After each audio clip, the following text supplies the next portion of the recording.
Now it is time for the last word with the great Lawrence O'Donnell. Good evening, Lawrence. Good evening, Alex. We have Josh Stein joining us tonight. He's the Democratic candidate for governor of North Carolina, where he is running against someone who actually admits that he's a Nazi at a time when Donald Trump is now facing what John Kelly says about Donald Trump's admiration for Nazi generals and for Hitler.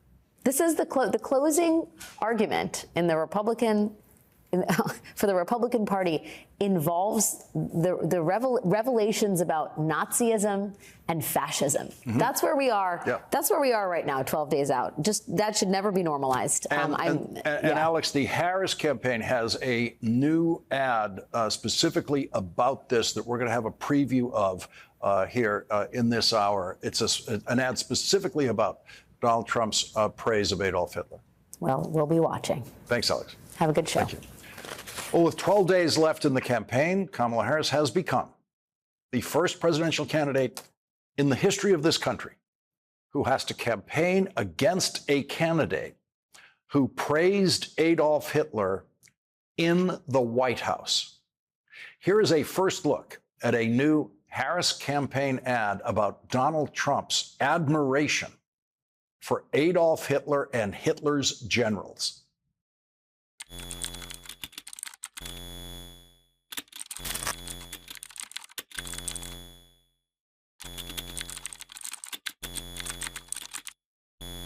Do you think he's a fascist? He certainly falls into the general definition of a fascist. It's a far-right, authoritarian, ultranationalist political ideology and movement characterized by a dictatorial leader, a former president, certainly an authoritarian, using the military to go after American citizens is a very, very bad thing. He admires people who are dictators.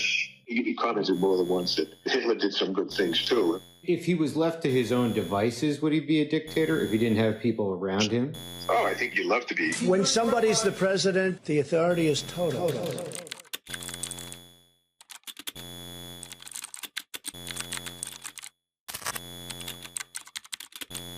I'm Kamala Harris, and I approve this message.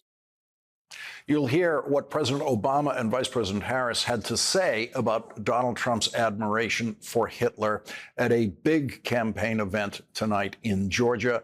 In a moment, we'll bring that to you in a moment. But first, Donald Trump is finally worried about the Trump national sales tax. Here's the way Vice President Harris said it at that packed rally in Georgia tonight. Donald Trump intends to impose a 20% Trump national sales tax on everyday basic necessities, which will cost the average family nearly $4,000 a year.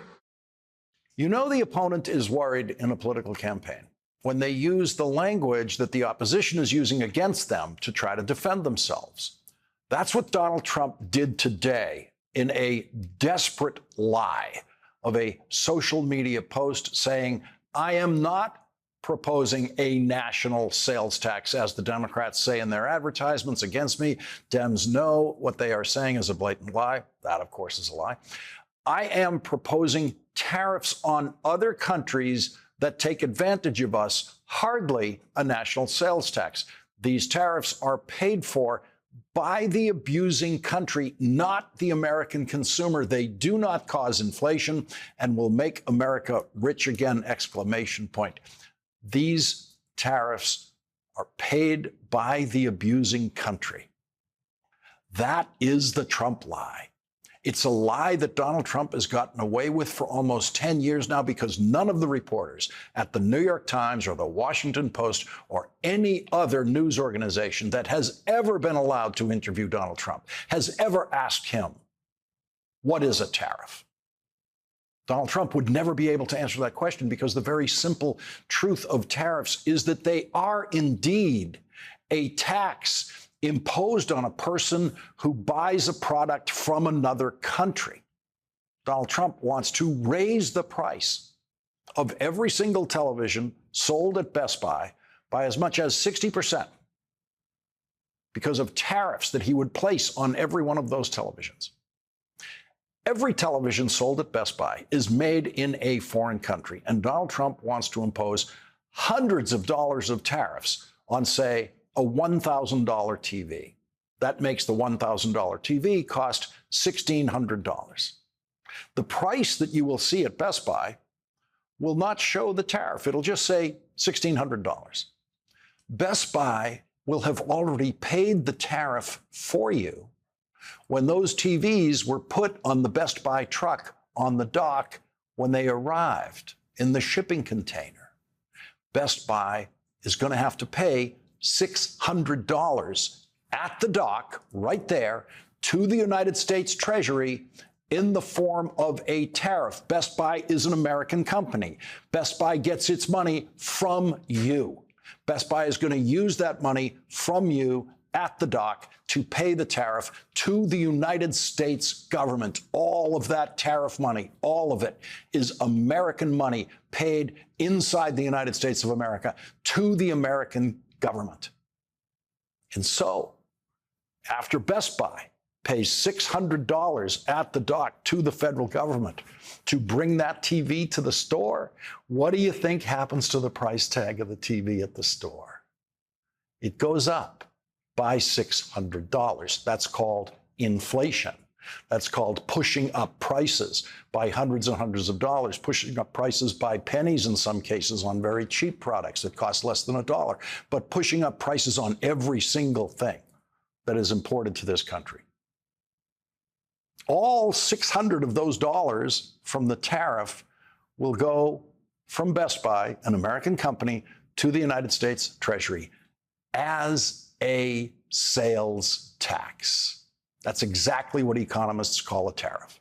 And that's why Donald Trump's tariffs will indeed cost you $4,000 a year as a family, at least. And that's why they are indeed a national sales tax.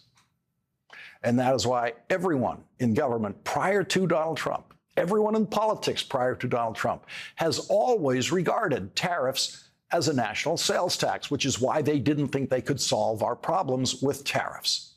A tax paid by Americans and only Americans, because the United States of America doesn't have power to tax anyone else. The United States of America doesn't have the power to tax China. It's impossible for the United States of America to impose a tax on China. So no, these tariffs are not paid by any other country.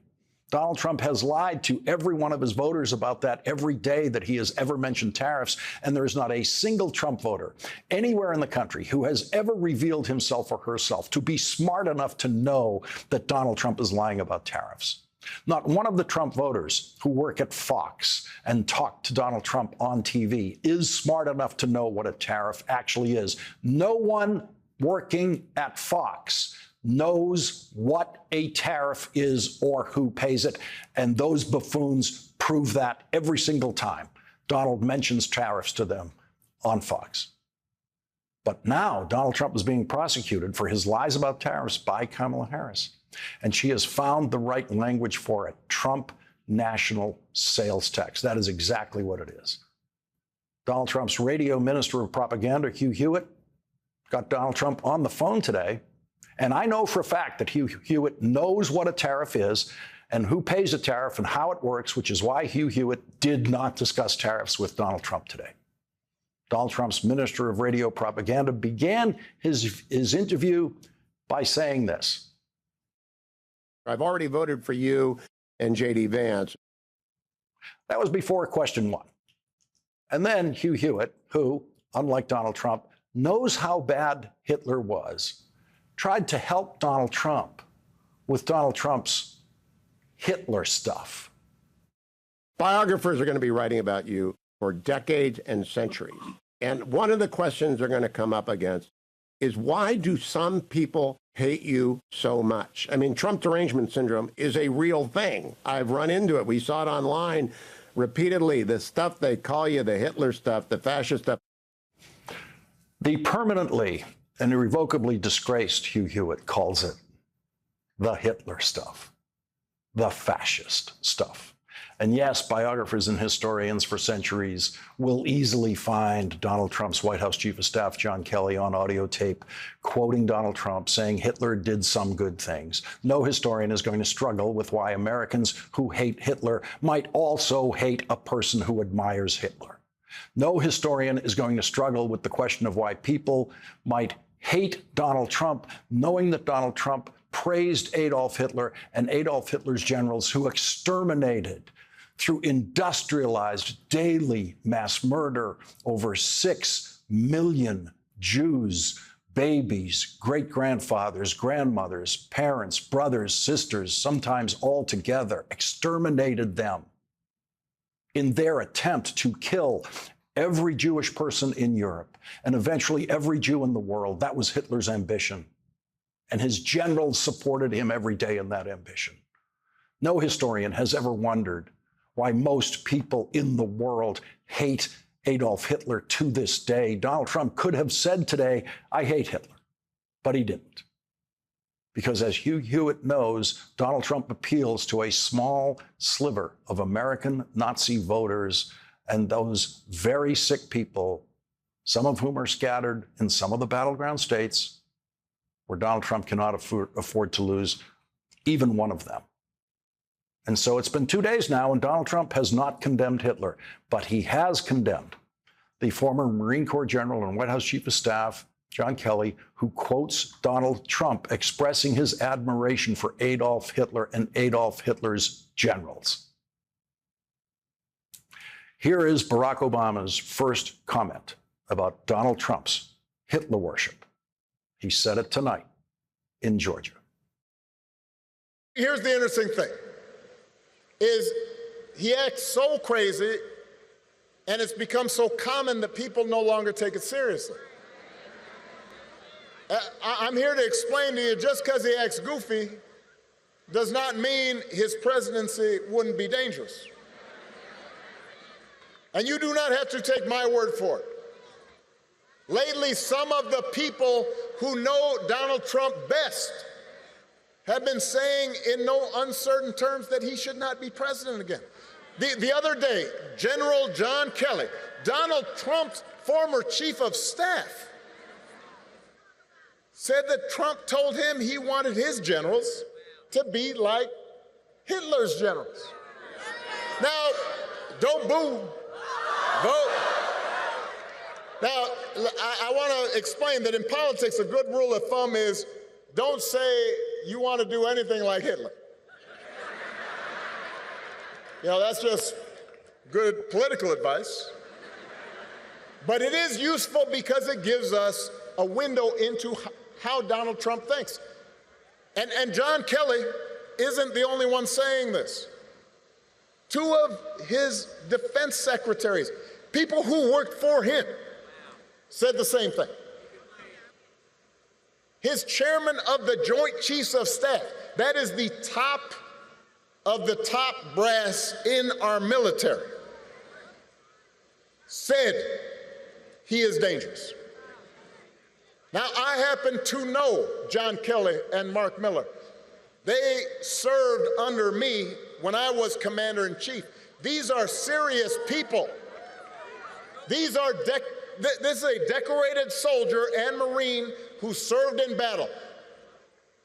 They are not, quote unquote, woke liberals.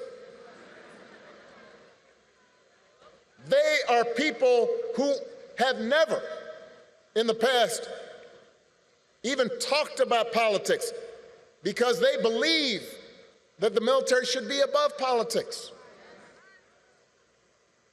But the reason they're speaking up is because they have seen that in Donald Trump's mind, the military does not exist to serve the Constitution or the American people. He doesn't see being commander-in-chief as a solemn, sacred responsibility, just like everything else. He thinks the military exists to do his bidding, to serve his interests. The Harris for President campaign had one of their biggest and most star-studded rallies tonight in Atlanta with Spike Lee and Samuel L. Jackson taking the stage along with Bruce Springsteen, both of Georgia's senators, John Ossoff and Raphael Warnock, and President Obama. Kamala Harris is ready for the job. This is a leader who has spent her life fighting on behalf of people who need a voice, who need a champion. Kamala wasn't born into privilege. She was raised in a middle-class family. She worked at McDonald's when she was in college to pay her expenses. She didn't pretend to work at McDonald's when it was closed for a photo op. She actually cares what people are going through because she's seen it in her own family, in her own life. As a prosecutor, Kamala stood up for children who'd been victims of sexual abuse. As Attorney General of California, fought the big banks and for-profit colleges, secured billions of dollars for people after they'd been scammed. After the home mortgage crisis, Kamala pushed me and my administration hard to make sure homeowners got a fair settlement. It didn't matter that I was a Democrat, that she had knocked on doors for my campaign in Iowa. She was not going to let anybody stop her from winning as much relief as possible for families who deserved it. So the point I'm making, if you elect Kamala Harris, she will not be focused on her problems, her ego, her money. She's going to be focused on you. She's going to be focused on you. President Obama gave the Georgia crowd their marching orders. Now, you've heard this already. I am going to repeat it. We are going to keep repeating it. Here in Georgia, early voting has already started. So if you have not already, go vote. Return your absentee ballot. If you're going to vote, remember to bring your photo ID. If you need to figure out where to go, go to iwillvote.com/GA, and then you get your friends and you get your family to make a plan to vote. Because together we have a chance to choose a new generation of leadership in this country and start building a better and stronger and fairer and more hopeful America. President Obama finished his speech with a rousing introduction of Vice President Kamala Harris. Real strength is about working hard and taking responsibility and telling the truth even when it's inconvenient. Real strength is about helping people who need it and standing up for those who can't always stand up for themselves. That's what we should want in our daughters and our sons. And that's what I want to see in the President of the United States of America. And the good news is, we've got a candidate to vote for in this election who demonstrates that kind of character, who knows what real strength looks like, who will set a good example and do the right thing and leave this country better than she found it. That is what this election is about. And that is why it is my honor to introduce my friend, the next President of the United States of America, Vice President Kamala Harris.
back in Atlanta.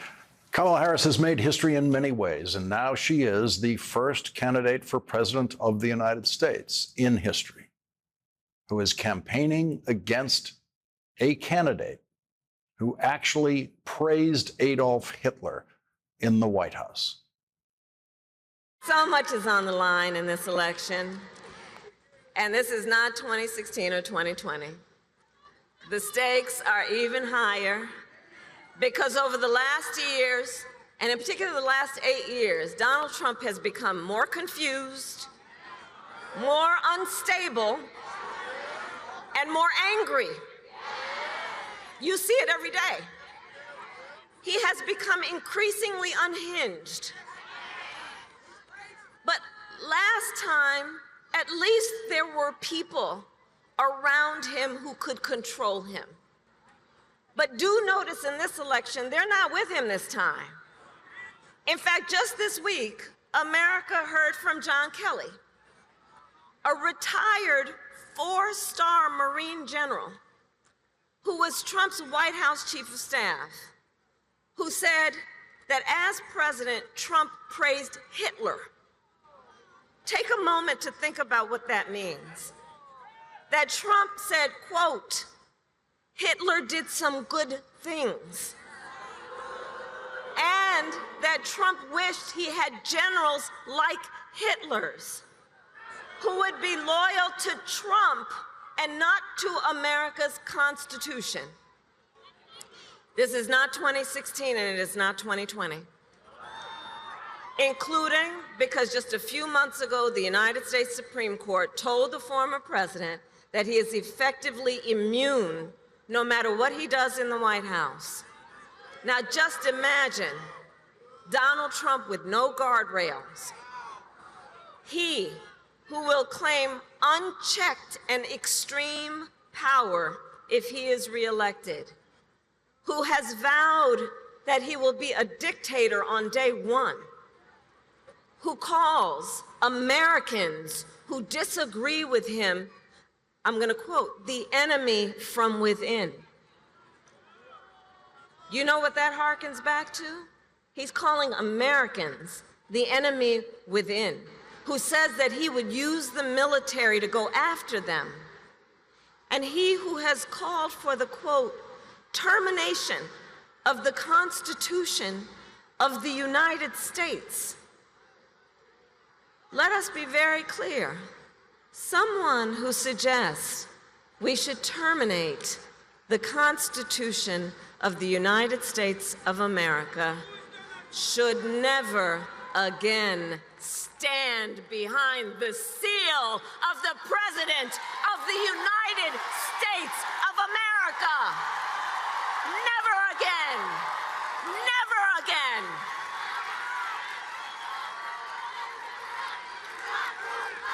We're not going back. We're not going back. We're not going back. We're not going back.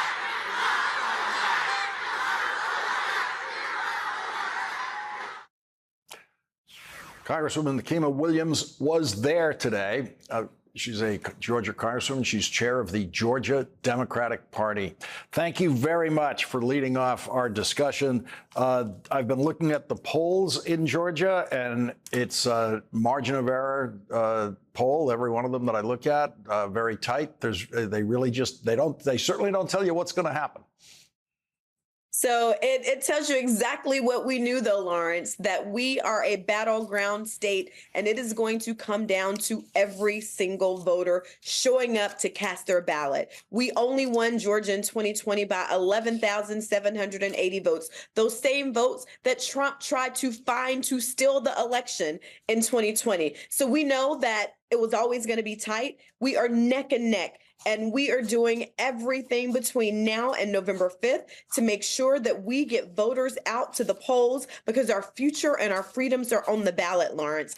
Kamala Harris has been to Georgia twice this week twice. She spent her birthday here on Sunday and then is back here tonight. And we've already passed 2 million voters voting early here in Battleground, Georgia. So we're breaking every early voting record in state history. But what we know is that we cannot let up. We've got to continue this momentum through Election Day. Early voting is ongoing through November 1st. If people don't know where to vote and they're tuning in because they knew that you were going to give them a recap of the rally tonight, Lawrence, they can go to iwillvote.com/Georgia so that they can be a part of this historic campaign protecting our freedoms and our future. When you think about that 11,000 votes, that is really just in voting terms, a small group of individual decisions of people who decided on that day to go and cast their vote. And if they did not decide on that day to go and cast their vote, there would be a different outcome. It would be a different outcome. And so what we know is that voters in Georgia understand that we can win this, but it's up to the voters. So I tell people, ignore the polls, ignore the pundits. Sorry, Lawrence, but we got to ignore you too, because we know that our vice president is the underdog in this race, and we've got to continue to do the work. I am out there every day talking to voters about what matters to them. Last night, I was in a park having barbecue and ballots with Pastor Troy, making sure that we get out voters to go and cast their ballot. I was at Clark Atlanta University talking to young voters who were still on the fence on not if they were going to vote for Donald Trump or Kamala Harris, but if they were going to vote because of all of the misinformation. And so I'm glad that you have laid out the stakes and made it plain for people about what's at stake in this election, because young people are tuning in, and we know that when we show up and cast our votes, we have power in this election. That's why Donald Trump and his Republican Party have been trying to change the rules. We've had State Board of Elections members that Donald Trump has praised who wanted to create chaos and division in this election cycle. But luckily, we got a court ruling that says every vote that is cast should be certified. And so we're moving forward, and we know that we still have to turn out the voters. And we have 12 days. Well, this day is gone. 11 days to do this, Lawrence. 11 days in Battleground, Georgia. Congresswoman Nikema Williams, thank you very much for that eyewitness report today. Thank you very much. Thank you. There is an October surprise in Nebraska, where the Republican Senate candidate is in real trouble as the election approaches. Nebraska Senate candidate Dan Osborne will join us next.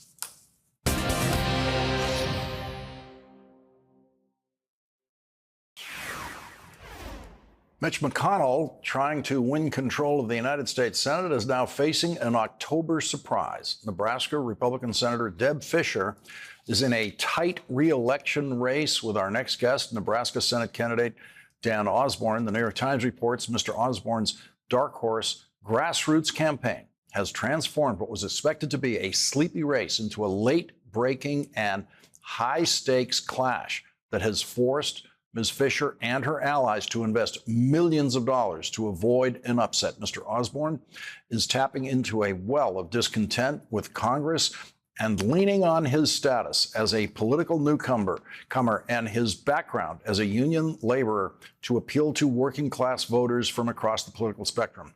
Dan Osborne is not a stranger to difficult political fights. 3 years ago, he led 500 of his fellow union members into the streets outside of Kellogg's cereal plant in Omaha.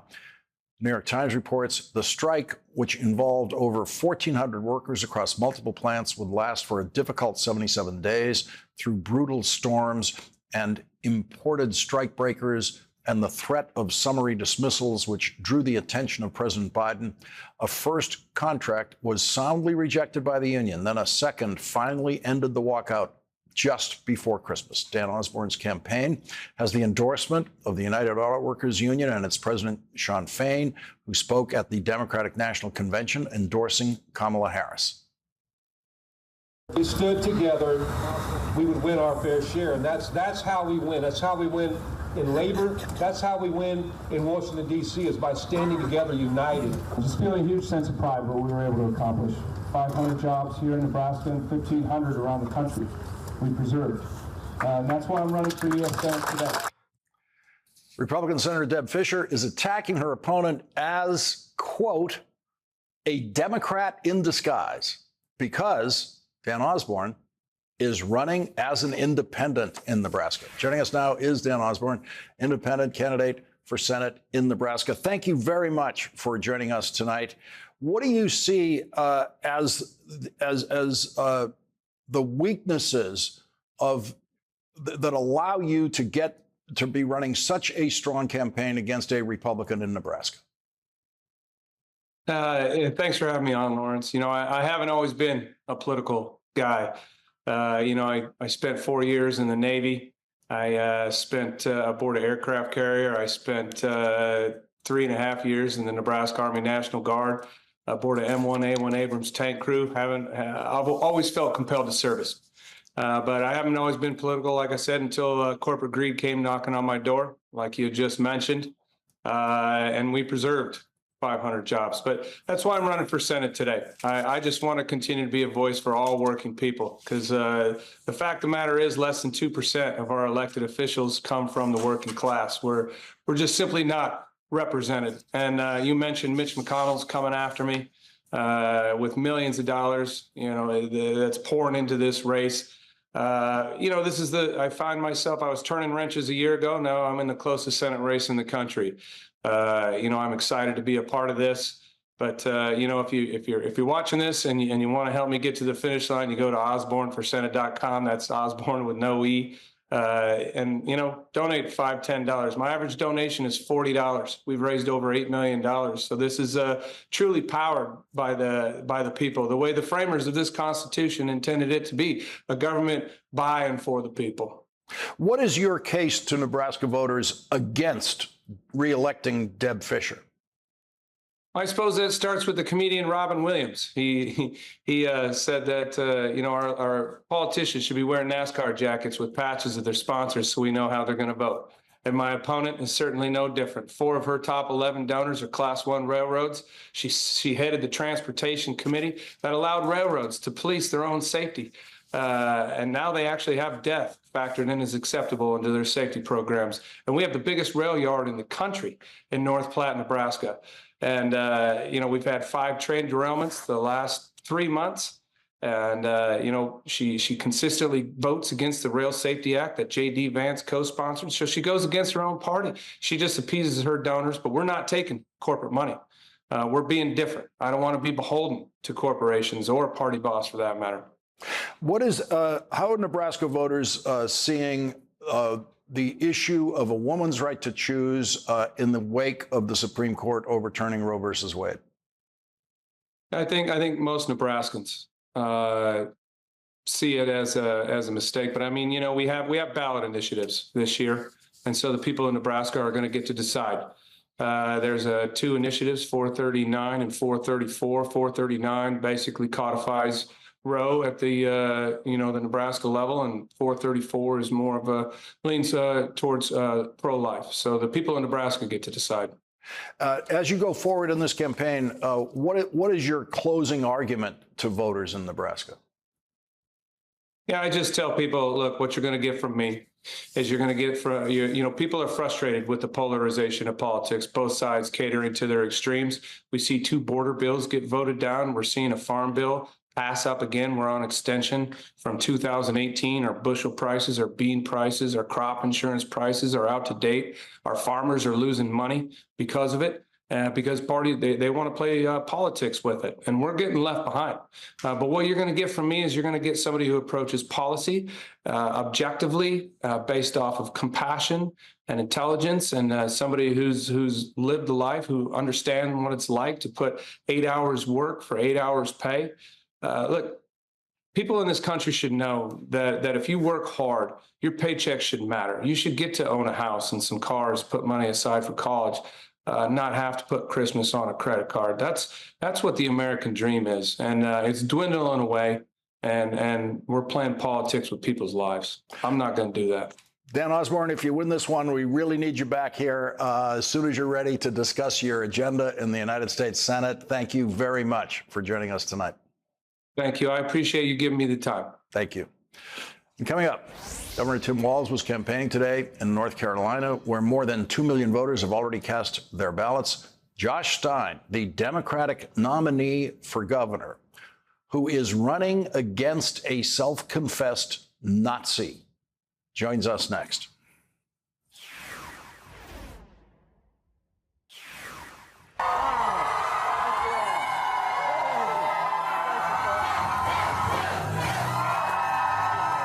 We're going to win this thing going right through Duke University. Yeah, what's her name? Lisa Jacobs. All right. Hey, Lisa, you got a good one here doing the work for democracy. Thank you. I'm becoming a high school English. Oh, do it. Yeah, do it. Elect Josh Stein governor, too. My mom works and coaches at a public high school, so we're so excited Noble to have work. another educator. Noble work. Can I say hi? Yeah. All right. Thank you so much. Let's win this thing. Let's win this thing. Thank you all so much. Thanks for being here. That was Vice Presidential candidate Tim Walz in North Carolina today, where more than 2 million voters have already cast their ballots. President Barack Obama will campaign in Charlotte, North Carolina tomorrow to support Kamala Harris for president and North Carolina's Democratic nominee for governor, Josh Stein. Robinson called himself a black Nazi, expressed support for reinstating slavery. Slavery is not bad. Some people need to be slaves. Folks, we're better than this. And while we'll never agree on everything, we need to be able to come together to solve problems, to cut taxes for workers and get costs down, expand technical education, create good-paying jobs, and pay teachers what they deserve. That's how we'll build a safer, stronger North Carolina.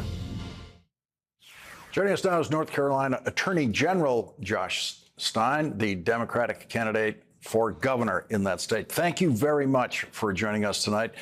Really appreciate it. It is so stunning to hear your opponent referring to himself as a Nazi in this, and this, of course, we knew before this week, where John Kelly reveals Donald Trump praising Adolf Hitler and Adolf Hitler's generals in the White House. There seems to be an echo between these two candidates, Trump and the candidate you're running against. There's no question. In fact, Mark Robinson exists because of Donald Trump. Donald Trump lifted up Robinson's candidacy, calling him Martin Luther King on steroids. I'm not making up that quote.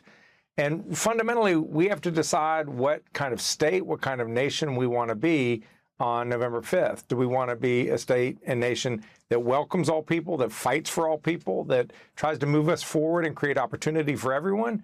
Or is it about creating division and deciding that some people are worthy and other people are not? It's just not the America that we know and love. According to the polls I've looked at, the recent ones in North Carolina, you have a double-digit lead now, which is not surprising against such a crazy opponent. But Kamala Harris has almost an equally crazy opponent, and she's locked in a statistical tie. The polls are a tie within the margin of error, each one that I've seen in the presidential race in North Carolina. Is there some way that your polling indicates a possible hope for the Harris campaign such that all Democrats might be elevated by the momentum you have going? Well, first of all, the race is going to be much tighter in the end than what any polls are showing today. Polls go up and they always constrict at the end because in elections in North Carolina, they are always close. I won my last election by 4 or 5 votes per precinct. That's just how close they are here. And we have critical races. We have the presidential race. We have a lieutenant governor, attorney general, all these important council state races. We have the legislative races. We need to get one more seat in each chamber to break the supermajority so that if I do win, I have a veto that will be upheld. And so we need to keep fighting, and we're going to keep fighting over the next 12 days. We want to help candidates up and down the ballot to win. And if folks want to be part of that, we ask them to go to joshstein.org. What do you think North Carolina voters should be hearing from President Obama and other campaigners coming into the state trying to help Kamala Harris? Well, I'm excited to be with President Obama tomorrow in Charlotte. That's where I am tonight. And he just needs to give his message, which is vote. Just vote. This is the moment. It's about what kind of future do you want? Do you want a future of opportunity? Do you want a future where your personal freedoms are respected? Do you want a future where we value and prioritize democracy? I mean, we're having to ask ourselves things that we didn't think were ever on the table as an open question. But unfortunately, in this day and age, they are. And we as Americans have to reclaim what it means to truly be a patriot. Josh Stein, thank you very much for joining us tonight. Thanks, Lawrence. Thank you. And coming up, you will hear Donald Trump's words presented in a way that you have never seen them presented before and cannot imagine how much heavier their impact is in this presentation. That's next. Who was the first president you heard when you were a kid? Mine was John F. Kennedy. The sound of his voice filled me with awe and admiration, even if I didn't understand every word he was saying. Think of the children of this country who are now teenagers, who heard the words of Donald Trump as the very first words they ever heard from a president of the United States. What has it been like for them to grow up in this country with Donald Trump's poisoned words? They're eating the dogs, the people that came in. They're eating the cats. They're eating the pets of the people that live there. He's a war hero because he was captured. I like people that weren't captured. I only need 11,000 votes. Fellas, I need 11,000 votes. Give me a break. She was always of Indian heritage until a number of years ago when she happened to turn black. I have concepts of a plan. They take your child, it was a he, and comes back a she. For 54 years, they were trying to get Roe v. Wade terminated, and I did it. There has to be some form of punishment. For the woman? Yeah. We fight like hell, and if you don't fight like hell, you're not going to have a country anymore. From the mouths of babes. We'll be right back. That is tonight's last word.